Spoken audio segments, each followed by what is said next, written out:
think it is a relationship with God, creator, or universe, whatever we want to call it, right? I mean, everyone loves junk food, right? but numbers doesn't mean it's good either, right? Yeah. I like that. Once I learnt how not to be scared and just to be neutral, it actually all stopped.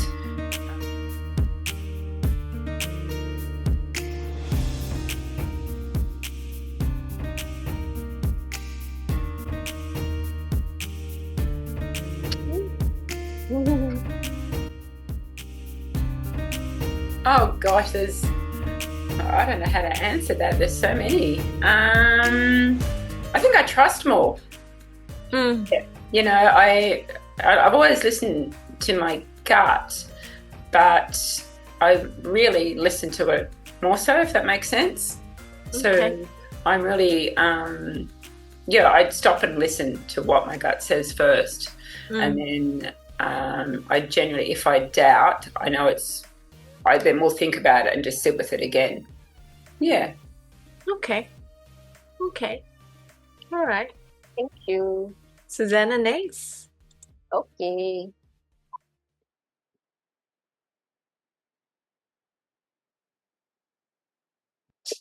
Well, that was a pretty easy one. What's something you are committed to healing, even if it takes years? I do this actually on a daily basis, this search for healing every day. I seek it at adoration in front of the Blessed Sacrament, which to Catholics, Shamala, is the real presence of Jesus. Yeah, so every day, unless I absolutely cannot make it, after Mass, I will go and sit in front of him and bring to him whatever hurts that I've experienced, say the day before. Even things that people actually didn't mean to do to me, or they didn't know that they hurt me. Yeah, but I have to still acknowledge that I felt hurt. Yeah. So I do that. I commit to that every day. And I just listen and let him tell me, okay, why was I hurt by this? So there must be a root reason, for me in particular to feel offended or upset about something. And it reveals a lot. He reveals a lot of things about my inner brokenness, I guess. Yeah. Because I believe that what we're hurt by is a reflection of our woundedness, our original woundedness from somewhere back in the day. Yeah. So I find it very revealing, very enlightening. And that's how I can move on with that understanding. And that's how I can also understand why people do certain things to me. And because of that understanding, there's healing for myself and there is forgiveness, towards the person who has knowingly or unknowingly hurt me. Yeah, I always think a big part of the healing process is not whether people intentionally did something or not, right? Yes. It's why we were hurt in the first place. Correct. Yeah, that's Correct. Yeah. It can even be a simple remark that was nothing to that person, or a reaction like a laugh that you didn't think was appropriate. That can, really affect your core and as you say in your industry, deregulate or dysregulate you, right? Yeah. Okay. Thank you. Thank you.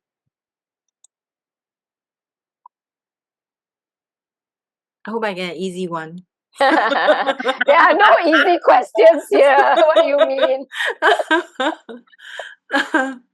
What belief or framework did you outgrow because it no longer matched your lived experience? Oh, you got plenty, right? Do we have 3 years to talk about this? So much to talk about.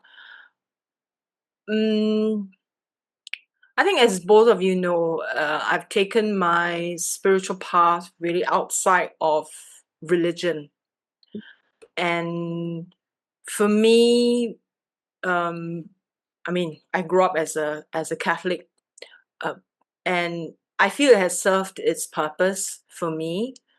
But my lived experience and whatever my spiritual experiences has given me another glimpse of what is beyond the religion. And I think if we study things like psychology, philosophy, and I think, Susanna, you're doing theology, you go beyond the religion, right? You go beyond the practices that most people are practicing without understanding uh, the core value of, or the essence of the practice, right? You go beyond that and you have a deeper connection. And for me, is that, it's not like I'm aligned with any new religion. It is still spirituality, you know, at the core of it all. And I do reference different religions just to get an understanding of my experience with God or the universe. And so at times I may look at Buddhist scriptures uh, or Hinduism or even Islam, to see where the connection is. And yeah, as long as it touches me, like it speaks to me, and I know that, yeah, that is a communication from the universe. Yeah. So for this, sometimes it's very hard when people ask me what are my beliefs. I wouldn't even call myself new age spiritual, because I have a tendency to even combine science into the spirituality, because I don't want it to just be fluffy spirituality, It's faith and reason. To reach God, you need both faith and reason. Yeah. So I mean, the existence of God can be logically explained. So that in itself is reasonable. Yeah. Yeah. Yeah. So this is where I am in terms of this framework that I've outgrown. Yeah. Okay. Thank you. Welcome.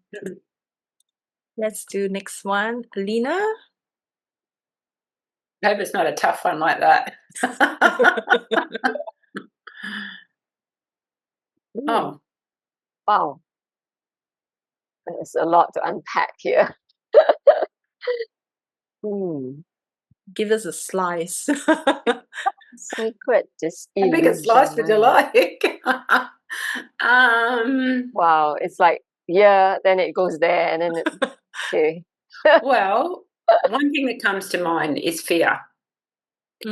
Because ever since I was aware of my spiritual side, whether it be through just different experiences of whether it be seeing or feeling or dreaming or whatever that was, I had a lot of fear with it because it scared me.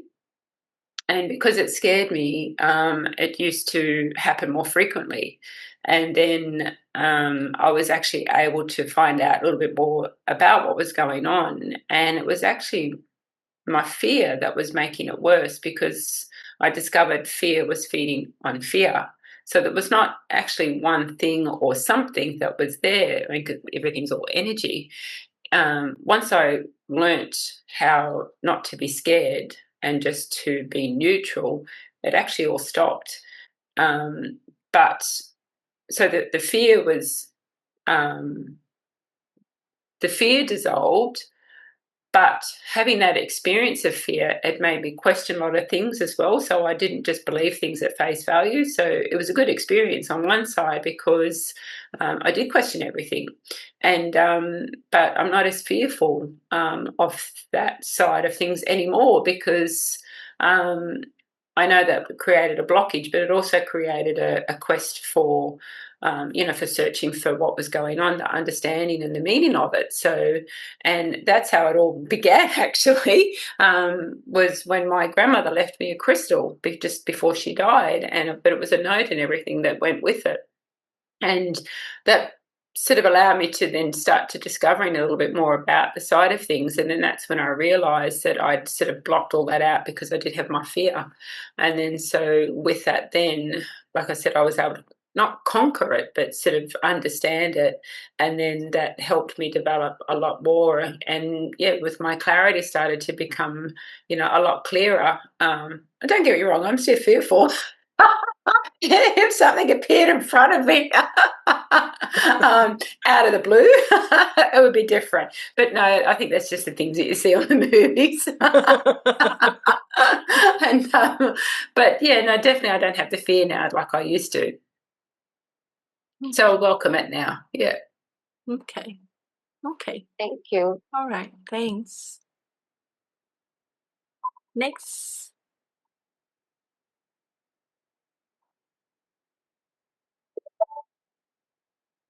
Oh, I answered this before. I think so. Yeah. Yeah, my Shall I move time, on? right? Yeah.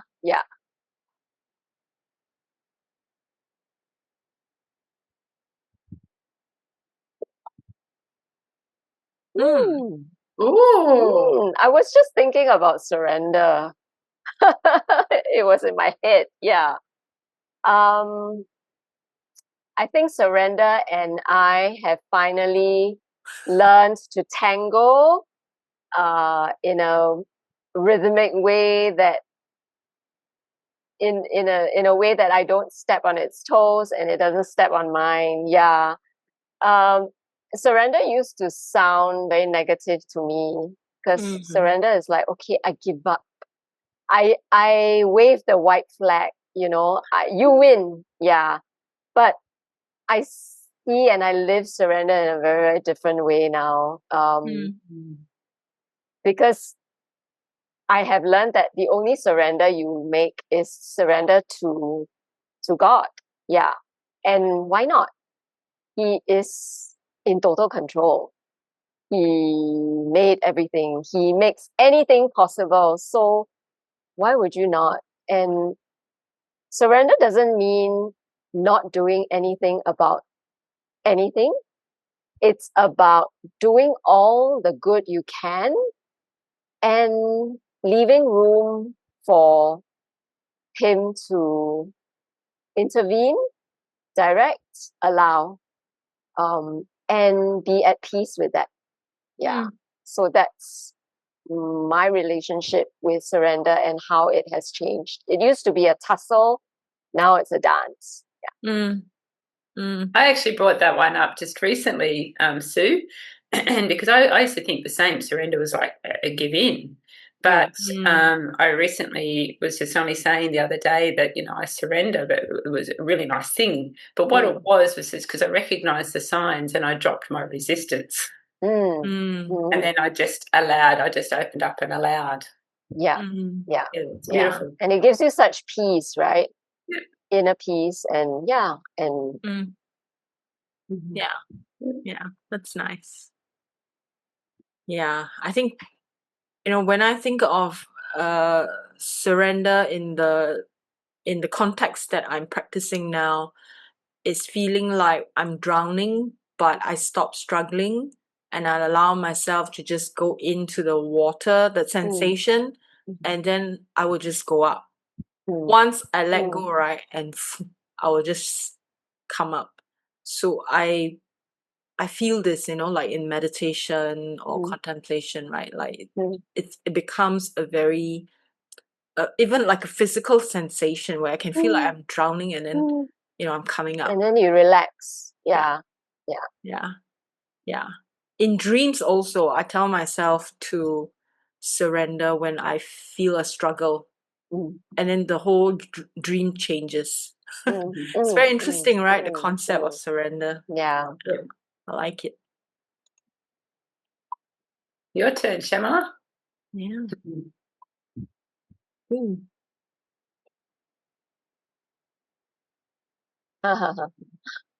Oh,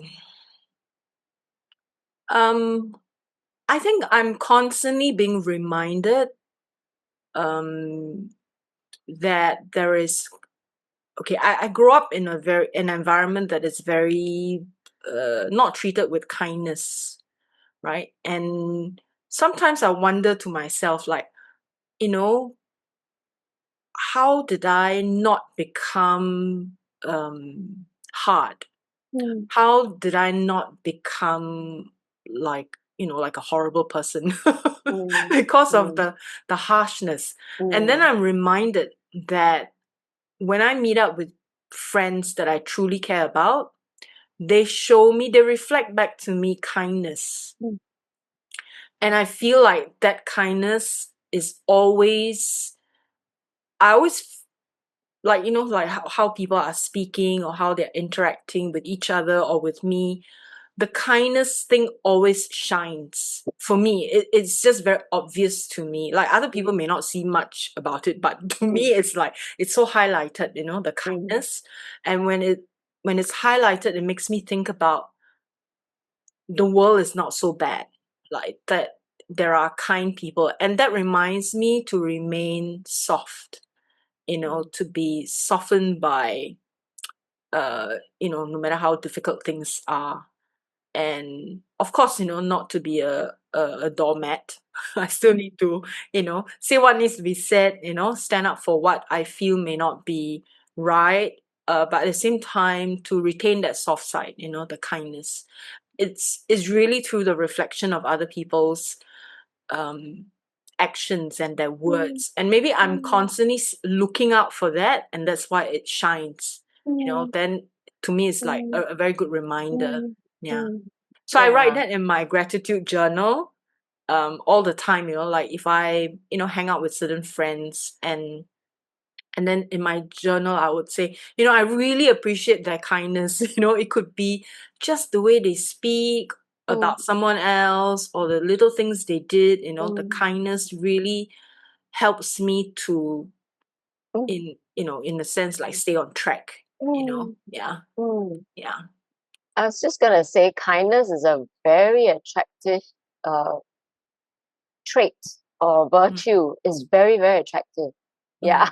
And people underrate it. People value like physical beauty and skills and smarts. But I tell you, I don't know, for me too, kindness really can make me fall in love with somebody. Yeah. Yeah. It's that powerful to me. Yeah. Yeah. Yeah.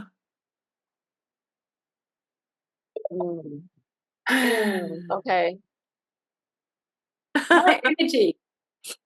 Your energy? My energy that I give out, because I'm dealing with people all the time, and I love it, but I also I'm really careful of who I spend my energy with and how much I give them, because once upon a time you would just help anyone, and that's my nature. But when you don't have a lot of energy to give, you soon learn recognize where to place that energy and who to place it with, because like my clients, for instance, I love every single one of my clients. There's not one client I look at and dread. But I'm able to give them, all my energy and attention into what they need at the time. So to take on somebody new or I don't know, I've got to be careful at the moment, because I've only got a certain supply that I know that I can give to my clients. But anyone new, if they start to take, suck that energy away from you a little bit, then I'm just going to get depleted. So I'm really careful and I really pay attention. And I'd rather have less clients but better quality than more clients and be totally drained. And I'm not frightened of that anymore. Yeah. Okay. So I like that question better. Thanks. Yeah.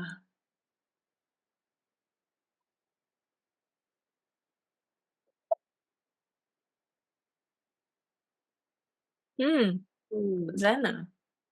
Me, right? Okay, I don't know why it's suddenly gone very slow. Can you hear me? Yes. Okay. Can you hear us? Yes. A spiritual truth I don't think I have been consciously resistant to truth, spiritual or otherwise. I mean, truth is truth, and okay, maybe I'll answer it this way, how I see truth now. I used to live in a very relative way. Your truth is your truth, my truth is my truth. It's fine, you do you, I do me, we can still get along, and I didn't really think much about it. Yeah.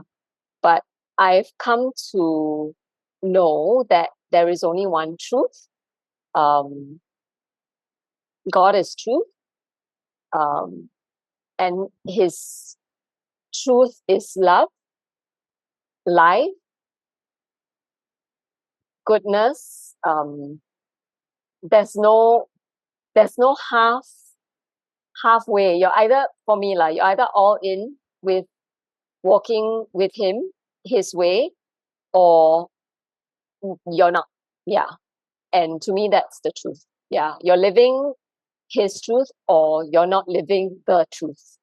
Yeah. Yeah. So no longer is truth a relative concept to me anymore. Yeah.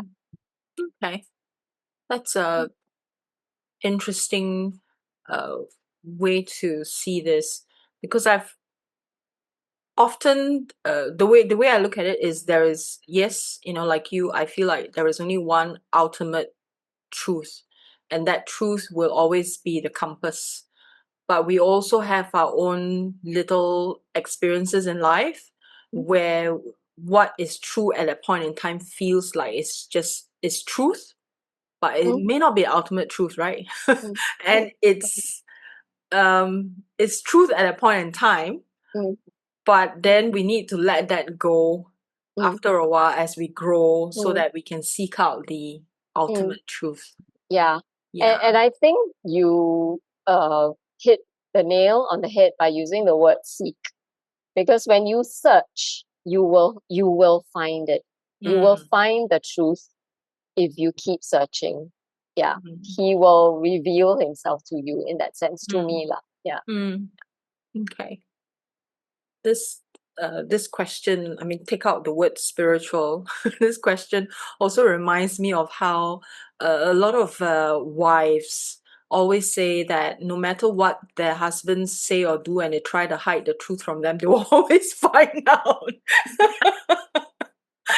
The truth will always be revealed. That's true. And that is true. Yeah. So many cases. And the thing is, like the saying, right? The truth will set you free, because when you're unburdened by all these lies that you live, then you're free. You're liberated. Yeah. You can be authentic, right? Yeah.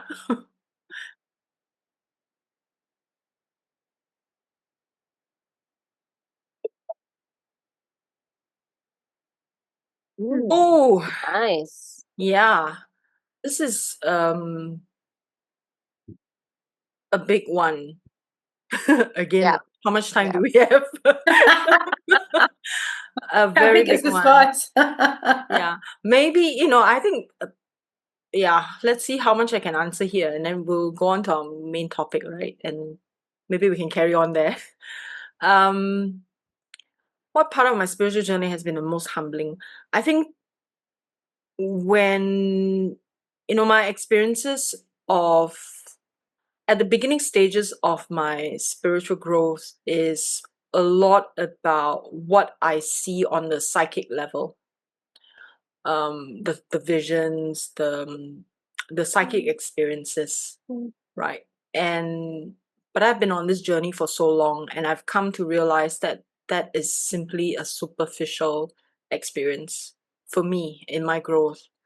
As I went deeper into understanding the concept of God, or concept of spirituality and psychology, how it mixes who we are, and why, for me at the beginning, why these spiritual experiences were so attractive, was a need within myself wanting these experiences. And, having that gift doesn't make me more advanced spiritually.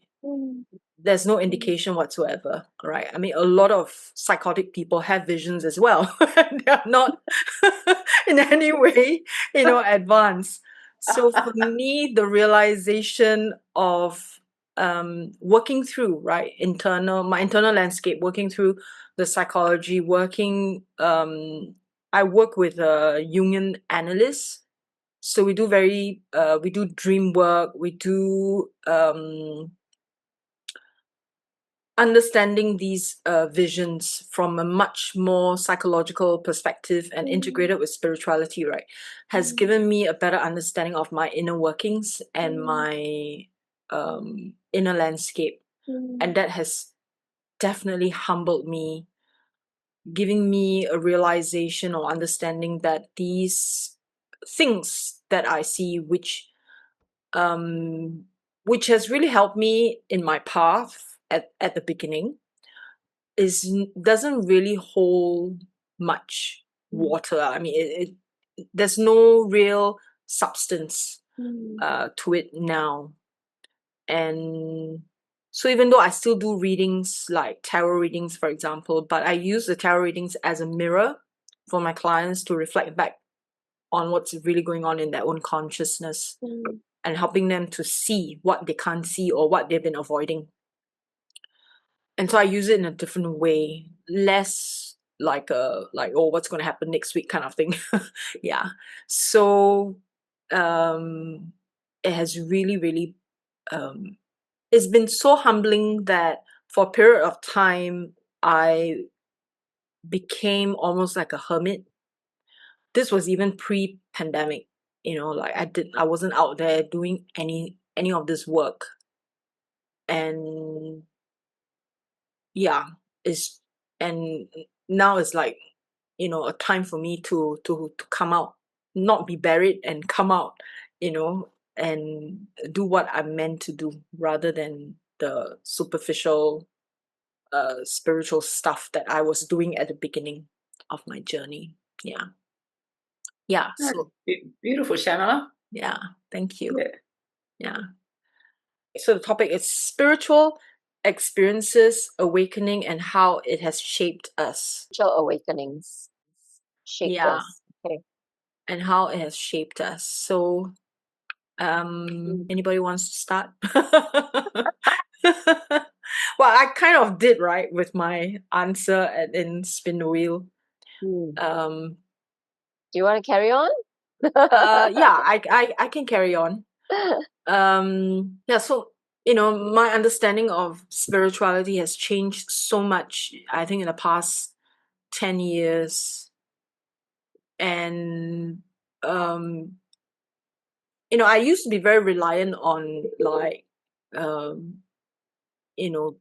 these visions and to even presume that these visions will turn out to be true, or these visions are, if I take it literally, right, it's just a complete misunderstanding of what the message really is, because the messages are never literal and it takes time to really contemplate. And now I still get these now my visions have changed, and they are more, they come in a form of like symbols, and they usually come at the point where I'm like half wake, half sleep state, not fully awake, and but when I open my eyes, right, then I see things, right, I see all these things happening.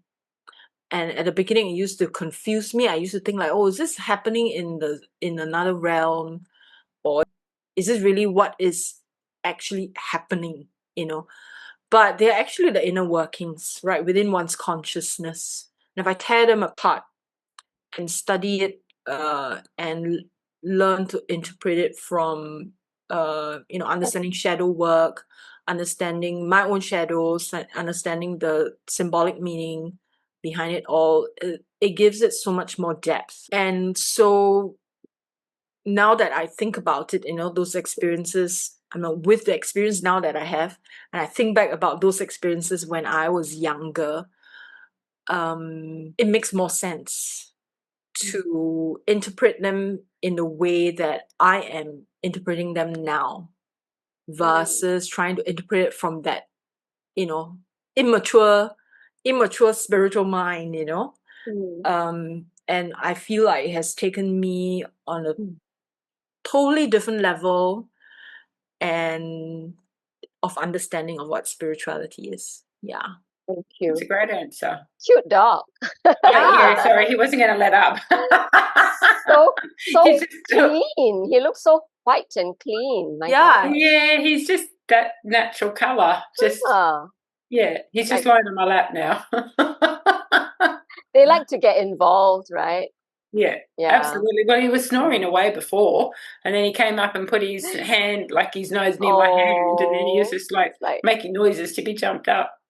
Yeah. Because you're talking to someone else. Probably. Or he's interested in the topic. He just likes the energy. Yeah, he likes to be Yeah. I think that's really, really good what you said, Shamala, because people's interpretation of spirituality is so different. And, it could be religious, it could be from the psychic side of things, and it all stems down to where the person is. But I find that there is really no right or wrong. It's what it means to you at the time and where you're at, because everyone is just at different levels. And I was the same thing. Like, spiritual meant that I was a really good person, I did all the right things, and then I got hurt, back then, and then I realized, well, why am I getting hurt? I'm a good person, I do all the right things. And that sort of started the search and a little bit of a quest, and I turned my back on the psychic side of things because of I thought that I was doing all the right things and reading the right things, and it's not so much doing, and I just thought I was at the right place, and everything I did was from the goodness of my heart. But yet when I got a big blow quite a few years ago, that made me question a lot of things. And then over the time I realized that what is spirituality, and it's more to do with what is important to you and what drives you, because I believe that we're human beings having a spiritual experience, not I say that the other way around. We're spiritual beings having a human experience. But what I meant is that a lot of people I come across have got their head in the clouds and they're just not living because they're I don't know, I'm sure you've met them, people that are just away with fairies. And they just think that they're fine where they're at, but they're missing a lot of life, and that's one thing I learned, when with Clive and watching him when, with his cancer and with him being so spiritual. It was really interesting because I had I was exposed to so many different elements that I felt so grateful that I was a part of it and witnessed it, because I felt like I had a bit of an insight into his experience. And even though he didn't share or say too much, because he was very big on, everyone has their own thoughts and beliefs, but there was a lot of things that he did say and he did share that made me sort of question about, just about life and, where I'm at, and to reevaluate what's important and what's not important. And I think I've always said, if you come from the goodness of your heart, then you can do no wrong. Intention always matters. And I've done that all my life. And I've just learned that when people kick you, you're trying to avoid it. So you try and learn the situation, read the situation a bit better, but, it doesn't always happen. But I don't know, I just think that spirituality is a lot of different things, and, we're continuing to grow and learn all the time. And if we knew it all, we wouldn't be here. True. For me, spirituality really boils down to having a relationship with God, which for decades, I didn't really have a relationship with him. Yeah. I may have gone through the motions of practicing the religion. I had faith. I always had faith, but I did not have a relationship with him. Yeah. And it wasn't until 7 years ago, as recently as that. I mean, I'm a cradle Catholic, so I would have had 5 decades at least, you know, to develop a relationship with him. But the funny thing is, no one ever spoke to me about the concept of having a relationship with God. And so it's something that I never even thought about, like, huh? Yeah.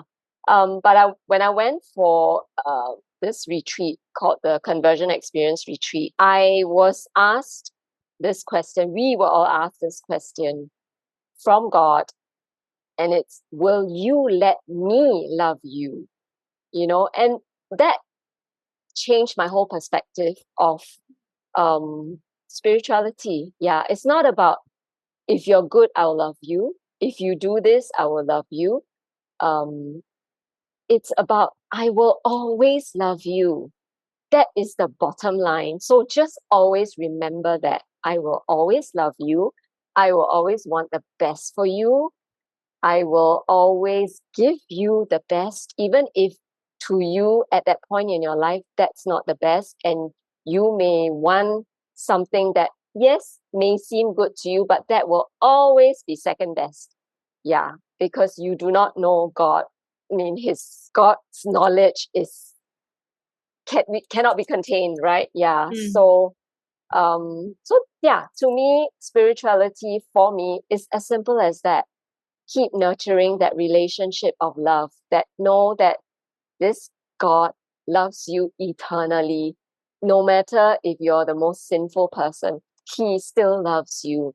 But he wants the best for you, and the best is not to be this sinful person. Yeah. And you have to, and I've learned to trust that his will, that his wants for me, his desires for me, that being a good person, like you say, Alina, is not having fun. It's not being boring. No, it is actually going to lead to things that you cannot imagine. Yeah, that is his way, his loving way. And I just have to keep trusting that his will, his desire for me is always based on his unfathomable love and mercy for me. Yeah. So it's as simple as that. I do agree with you about this spirituality. It is a relationship with God, creator or universe, whatever we want to call it, right?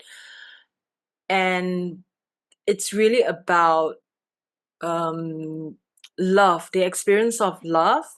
You know, I remember at every juncture of my own spiritual development, right, I have this experience with God. My baptism when I was 21, right, when I first took the Blessed Sacrament, like I just cried, and I can't even, there's no logical explanation as to why I was crying. My heart was just overwhelmed, right? And I was too weak to even stand. You know, I was just sitting there crying, right? So that's my first experience, which to me is, I still think, okay, that's pretty mysterious. Like, there is no logical explanation, right? And then 10 years later, when I already left the church by then, in my own meditation, in fact, this was even before meditation, when I was sleeping, I got woken up by whispers, right? Whispering into my ear. And the whispers were like, it was nothing I've ever experienced before. It was like there was someone touching, but it was buzzing at the same time. And the sound, interestingly, sounded like computer. You know, like our modem. It was buzzing in my... And at first I thought, oh my God, is an ET trying to communicate with me? Right? That's the first thing that came to me, right? The sound, when I was in that half sleep, half wake state, this white spiritual being, right, just came into my body, came out of my body, came in and out like in a circular way. And at first I thought, what the hell is this? You know, I was afraid. I said, please go away, you know, like, I don't know who you are. But at the same time, I knew that I'm okay, that this is something okay. This is something safe, right? And those feelings of love. Mm. Again, was the same thing, right? My heart was like open, Overwhelmed. yeah, overwhelmed. And that really started on my understanding that the universe or God creator is very mathematical, because I heard the sound of the modem. Ding, ding, ding, ding. It was very loud. It's only one side, because my left ear has a tendency to capture sounds from other realms or whatever, right? And so I thought, okay, if there is a God, it has to be very mathematical. And mathematical means there's frequency, and frequency means vibration, and vibration means light or words, sounds, right? So to me, it became very scientific as well as very feeling, because it was tangible, feeling. And then, for me, that's like, okay, that's really the existence of God, that is proof and evidence. Even if I close my eyes, right, I felt it, right, and I heard it, and then, I have a few other experiences after that, which is always like this, where it shocks me out of my, maybe I thought, like, in my mind, okay, this is it, but always, by 10 years later, it is not it. There's always something else, something deeper that I need to explore. Yeah. So it's at every juncture of this spiritual awakening, I think it takes me deeper and deeper. And sometimes it has also at one point taken me into a level of crisis, where I started to, like, who am I? What am I doing this for? Like, and it lasted a long time. I felt there was depressive feelings. But on hindsight, of course, it's you have to go down rock bottom in order to come up, right? Yeah.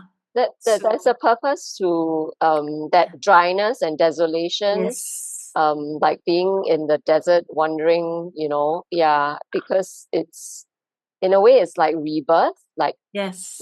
dying Yeah. and then being And born feeling abandoned. I think that was the worst. Yeah. Like, I've been a good person, I've been practicing my spirituality. I've been serving people, doing, why am I being abandoned? That feeling of abandonment, you start to question everything. Yeah.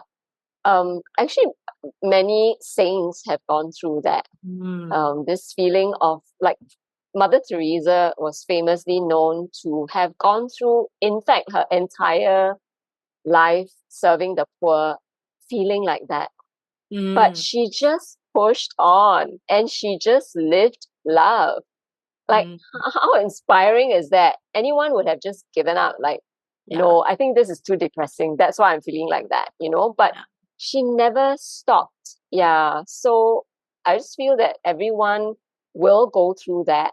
Once you've grown to a certain level, is to take you to the next depth of spirituality, I believe. God never promised that life is going to be perfect, because we are not perfect. I mean, from my belief is that we decided that we wanted to take things into our own hands, right, with our first parents. And so, okay, your free will, now you will have to contend with a broken world. And that's why we live this imperfection every day. But it's not about having a perfect life. It's about finding peace and balance and having hope, even in this imperfect world, right? This broken world. Agree.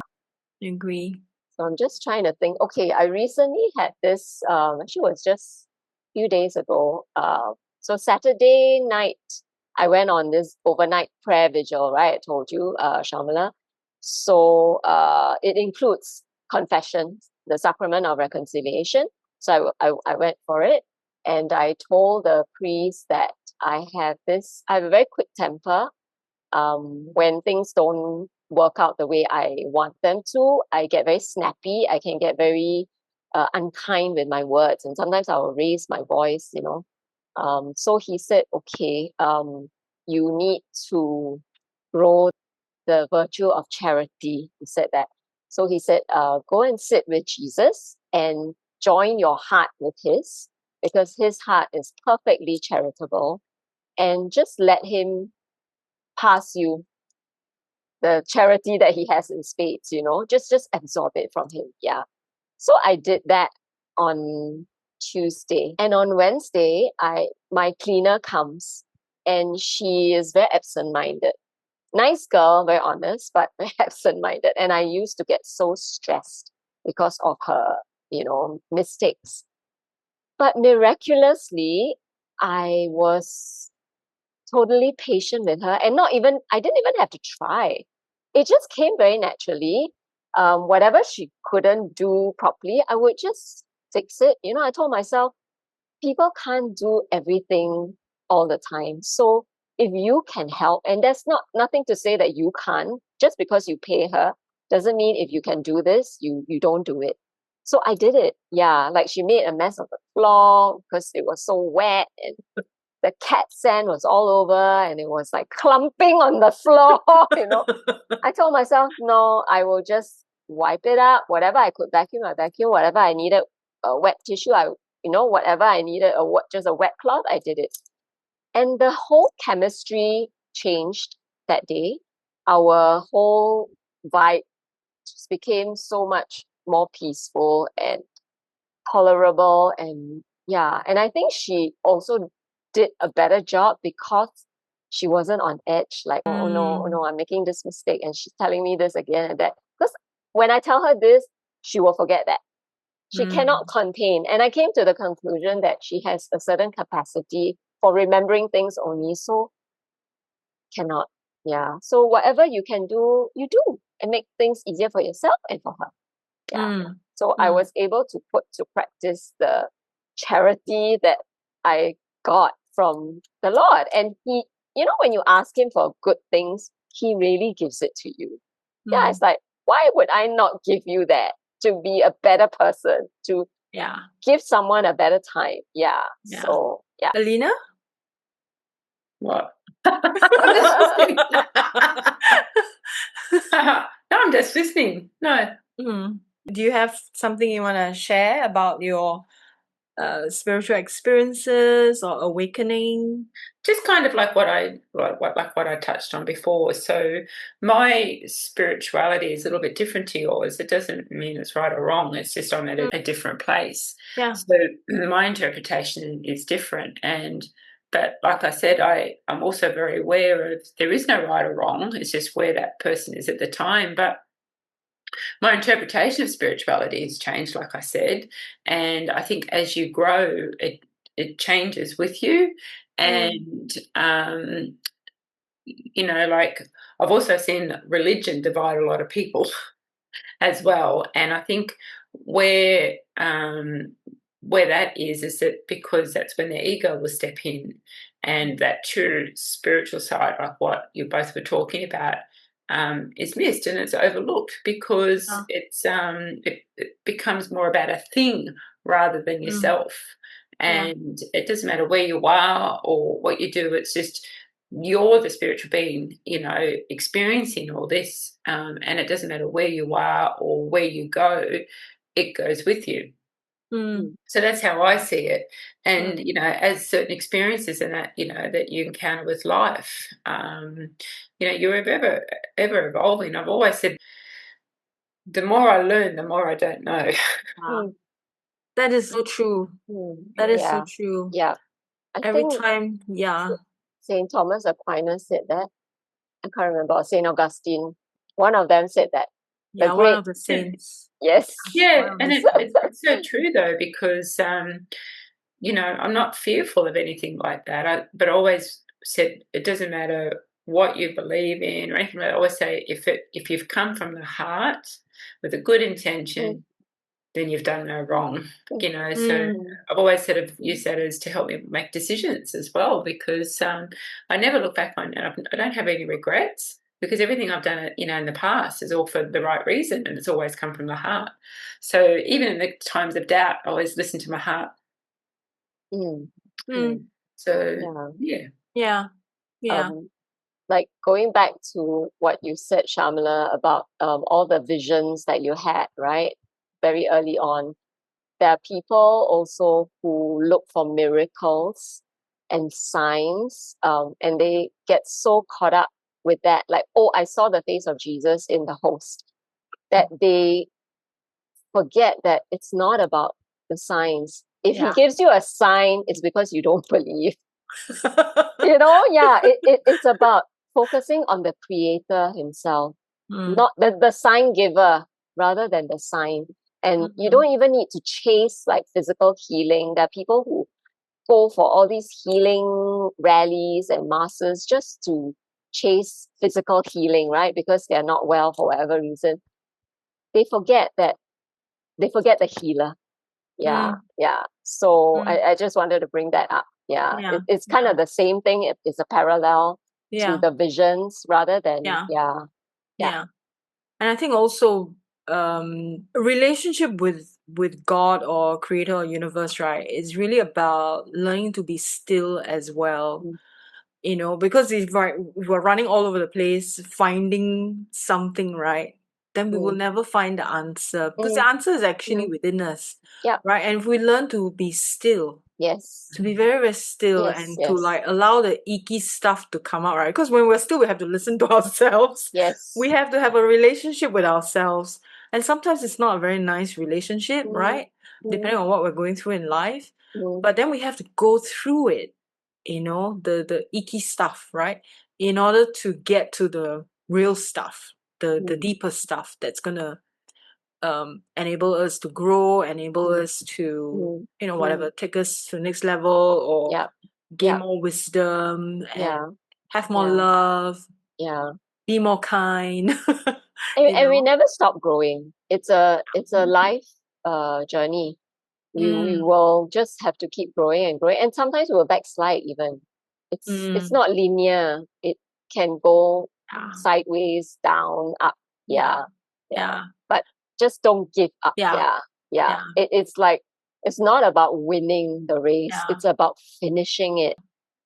I had a teacher who once said, it's always 3 steps up, 2 steps down. And I say, what? That's not true. It's 5 steps up and 6 steps down. It's like you go back to even, before where you started sometimes. It's like, oh my God. Yes, it happens, and we shouldn't be shocked that we can do that. It's like, actually, it's pride to think that, no, I'll never be that person ever again. That's a very good reminder. Because I often think about this as well, like when I was doing what I was doing in my early 30s, right, with the kind of spiritual work that I was doing, I often think about, it would be good if, we went back to those times when I was doing that kind of a work, and having there was when I was doing that work, I had a 4-month waiting list for, the readings I was doing. I often think back about those times, but I also thought about how exhausted I was, doing the work and coming to a realization that it's not right for me, even though. So one of the indications, right, another humbling experience is understanding that just because you have a long waiting list of people wanting your services doesn't mean you're on the right track. That was extremely humbling for me. It made me realize I have to give it all up because it may not be right for me. Yeah. I mean, everyone loves junk food, right? But numbers doesn't mean it's good either, right? I like that. That's one thing Clive used to talk to me about, because I'm so busy all the time. And to him, he would always used to say to me, just be still. It's out of your day, do nothing, switch off, just lie on the bed, quieten your mind, be still. It was the hardest thing ever. I still not great at it, but I'm aware of it, because I know it's in that moments of stillness that's where the answers will come. And you quiet the mind, and you sort of I don't know, you're more receptive, to certain things. So but when you're so busy all the time and distracted, there's a lot that you miss. And I find as I get older, I'm more aware of that now. But just lately when I do that, I keep falling asleep. Maybe that's what you're meant to do. Fall asleep and rest. Rest and dream, right? Rest and dream. And then you will wake up knowing how to move forward. Yeah. So there's a big lesson in just being like in the now and just being still. Just being and not doing. Yeah. Easier said than done. I came across a quote by Carl Jung. He says that we have forgotten that God communicates to us through dreams. I just came across it the other day and I thought, oh yeah, that's such a good reminder, and our dreams are really a deeper connection to our inner self, right? And again, like symbols, we cannot interpret them literally. They're always symbolic and always a doorway to something, deeper. Yeah. So, I was going to mention to you, Alina, you said that you don't have, or like being still is difficult, but I feel like when you're running out in nature, that's part of being still, isn't it? Even though, I mean, physically you're not. It's all about the mind, the soul. I do a lot in that way. I just don't lie down and not think about anything because that's when I fall asleep. Which is so easily done lately. But it's so true that out in nature, that's my go-to. But I recharge, I switch off. And I'm not necessarily thinking about anything. Sometimes I am, but most of the times I'm just sort of just being and just listening to the birds or looking at certain things. And I always see the beauty in things. So yeah.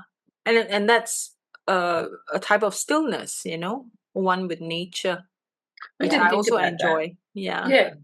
You know what I like to do sometimes, even in the afternoons when it gets it's quite hot, but I still do it. I would walk all the way to the beach and then rent a bicycle, and just cycle the entire stretch. On the East Coast beach, right? And just enjoying the wind. A different kind of stillness, isn't it? Yeah. It's being in the moment and enjoying the moment. I've come to treat my showers as very, very sacred time of just being as well, because nobody's in there with you. I mean, I'm not kinky like that.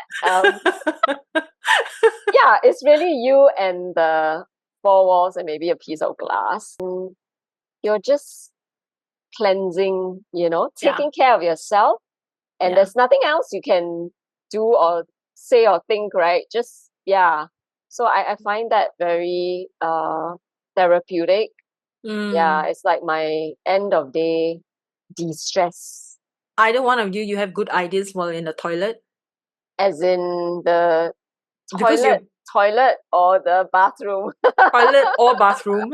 When you're being still, right? You're in there, nobody's interrupting you, it's quiet, you're just by yourself, and suddenly you just have good ideas. Yes, that's where a lot of the good ideas come. It's true. Absolutely. Yeah. I'm not by myself. I have a dog that follows me. But they don't speak, you see. No, so it's literally like no human. As a growing up, with children, like the best. The toilet door open, 2 kids and a dog. I know. I don't know. I don't have children, but my girlfriend told me when her daughter was a toddler, she would always want to go into the toilet with her. And then she would say, no, you can't, you have to wait for mommy to finish. And she will say, no, but mommy, I can help you. I can tear the paper for you. It's like so cute. She was just trying to find purpose to convince her mom to be in the toilet with her, to let her be in the toilet. So cute. No, we used to have like D&Ms. You have what? Sorry? D&Ms, like deep and meaningfuls. So like it's generally when the kids were growing up, and they'll just start talking about something, and then all of a sudden, like, it's a deep conversation, and or whatever. It didn't happen like that all the time, but we used to just laugh that that the toilet was a go-to place. No. It's true. So I used to say, God, I can't go anywhere. That's probably why I took up running. Yeah, it's like, if you can keep up with me, you can come and talk to me. Yes. I don't move that fast. Oh, I'm sure you do. I can if I want to. It's funny you should bring that up, Shamala. I think the toilet and bathroom can be very sacred spaces. And having a bath. Yes. Yeah. Like soaking in the bath, right? Yeah. Okay, I don't have a bathtub, so Yeah, I don't have one too, but I soak my feet. Yes, nice, beautiful. Yeah, I get I have like a inflatable foot bath thing. Okay. Right, and then water, and I sometimes put apple cider vinegar. It's really effective, apple cider vinegar absorb or clear out stuff. I drink it. Every day. You can drink too, or salt, right, in the foot bath is also quite nice. Yeah. I'll have to get going in a minute because I've got to take my dog out. Okay. I'll have to. But it was lovely to see you both. Yeah, likewise. Likewise. Yeah, it's been so long. Yeah, no, thank you so much for having me on. Thank you for that. Yeah, just small steps. Yes. Okay. It's good. Oh, okay. Can you hear him in the background? Okay, better go because I think he needs to go to the bathroom. Okay. All right. We'll let you go. Great to see you. Yeah. See you again. See you again. Good weekend. Bye-bye. Bye-bye.